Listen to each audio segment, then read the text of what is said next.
سبحان اللہ سبحان اللہ۔ قیامت والے دن مشک اور عنبر کے ٹیلوں پر بیٹھ کر وہ یہ سارا نظارہ دیکھ رہے ہوں گے اور انہیں کوئی خوف اور غم نہیں ہوگا۔ وہ کون ہے؟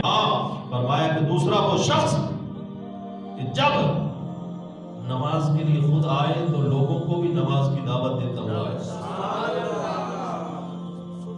وداعٍ یدعو، دعوت دے، لوگوں کو بلائے نماز کی طرف۔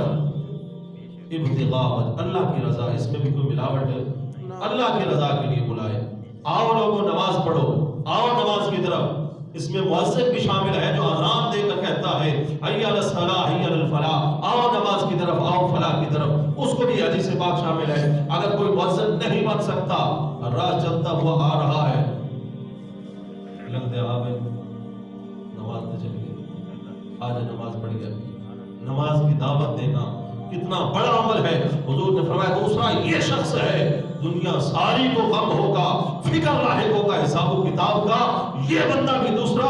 فرمایا کہ مشک کے ٹیلوں پہ بیٹھ کر سارا کچھ دیکھ رہا ہوگا، نہ کوئی خوف ہوگا نہ کوئی غم ہوگا۔